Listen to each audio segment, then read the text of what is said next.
манай дэлхий дээр өдөр бүр хэдэн мянган хүн алга болж байдаг. Тэдний тодорхой хувийг байгальд аялж зугаалж, ан хийж яваад алга болсон хүмүүс эзэлдэг. Эдгээр хүмүүсийн ихэнх нь амьд юм уу, нас барсан байдалтай олддог байна. Тэдгээр олдсон хүмүүсийн ихэнхийн үхлийн шалтгаан тодорхой бөгөөд ойлгомжтой байдаг. Гэвч цөөн хэдэн хэрэг нь учир битүүлэг, ор сургаггүй алга болсон. Огт олдоогүй эсвэл олдсон ч яг юу тохиолдсон нь хариулт өггүй хэрэгүүдийн талаар бид байгальд сургаггүй болгосод суурлаар хүргэх юм.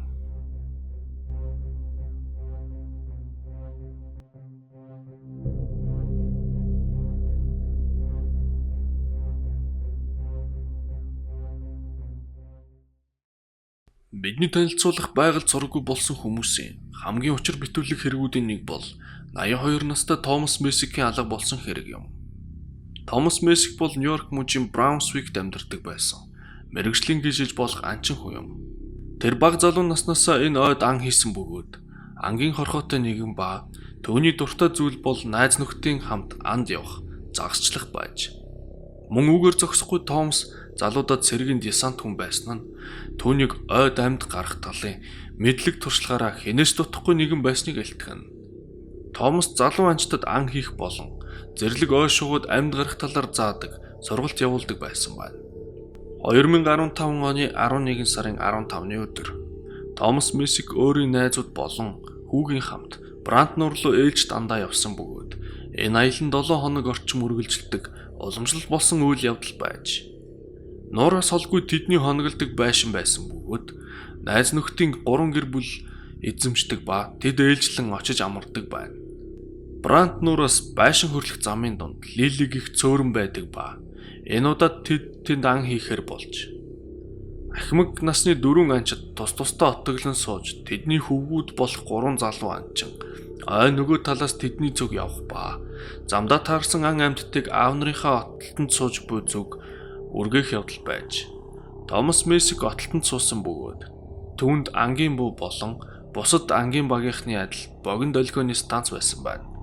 Мөн тэрээр ангийн хувцас, бэлли ба хар судалтай малгай өмссөн байсан ба оттолтонд байх зураа идэх баг зэрэг амттан байж. Томас хамгийн захад оттолтонд суусан ба түүний дэргэд байх хүн 100 м орчимд байсан байна. Тэд 2 цаг орчмын дараа машин дээрээ цуглах байж, гэвч Томас байсангүй. Томас ирээгүйд тэд гайхацгааж түүнийг богино долгионы станцаар дуудсан боловч тэр хариу өгөөгүйд түүний оттолтонд сууж байсан газар руу явсан ч ямар ч улмөр байгаагүй байна. Томасыг алга болсныг ойлгосон тэд ойн хамгаалагчдад мэдэгдэж тэд түүнийг ойр орчмоор шөнө дунд болтол хайсан байна. Тэд харанхуй боломжт машиндаас сун, дууд дохой дуурхан үе хий буудан явсан юм. Түүний хүү Роб Мессик хамт явсан бөгөөд тэр эрлийн 3 дахь өдөр болтол эцгийгээ хялбар олдно гэж итгэж байсан байна. Энэ хооронд томоохон хэмжээний эрлийн үйл ажиллагаа эхэлсэн бөгөөд жирийн нэг хүн биш, ангийн буутаа туршлагатай анчин хүн алга болсон нь олон хүмүүсийг гайхшруулж байлаа. And pretty soon they have hundreds of people up there.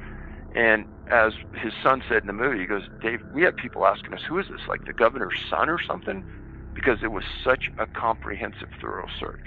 Эрлийн ажиллагаанд нийт сайн дурахныг оролцуулахгүйгээр 50-ад байгууллагын 300-аад ажилтан алба хаагчид, эрэлж ноход, дулаан мэдрэгчдэр нисдэг тэрэггээд 11 хоногийн турш түүнийг асар өргөн цар хүрээтэй ирж хайсан ч нэг ч улмөр, нэг ч эд зүйл байтугай түүний авч явсан амттны цас ч олдоогүй юм.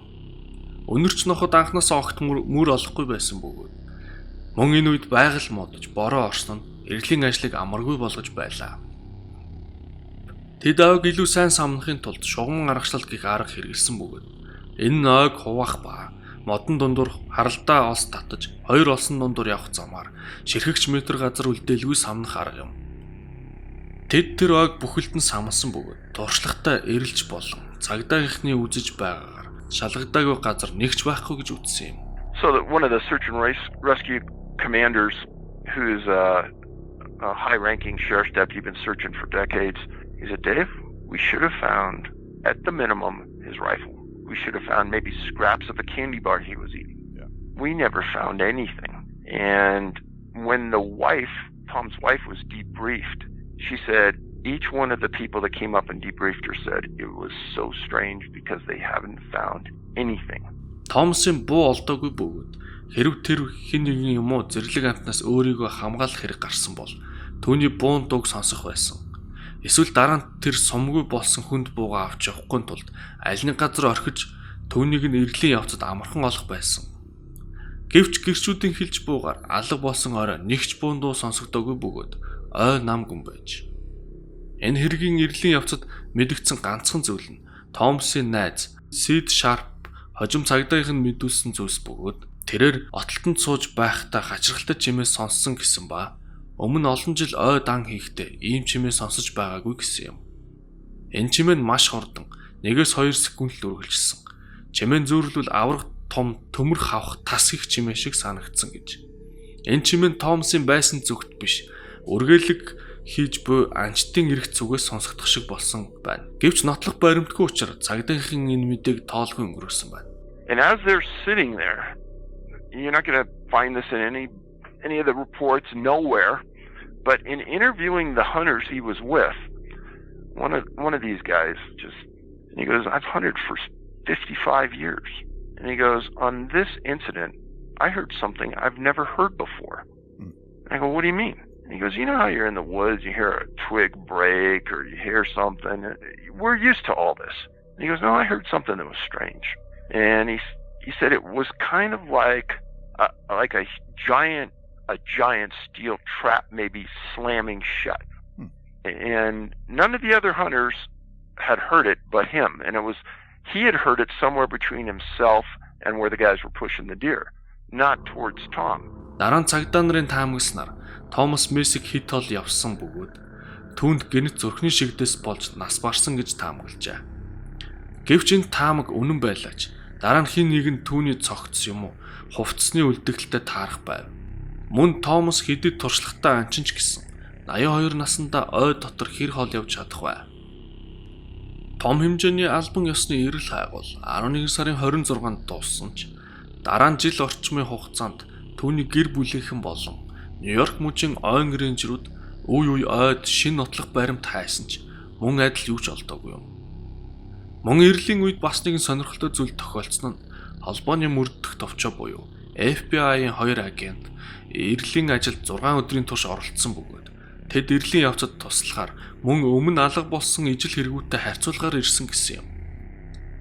Хачирхалтай нь холбооны мөрдөх товчоо алга болсон хүн хайдаггүй бөгөөд бүр бага насны хүүхдэл алга болсон бол ирж хайдаг хэлтэс байдаг байна. Тэд мөн Томасын эхнэр Беверли Мессигт энэ тун хачирхалтай хэрэг байна гэхээс өөр зүйл хэлээгүй ба болсон явдлын талаар тэдний таамгийг асуухад хариулт өгөөгүй байна.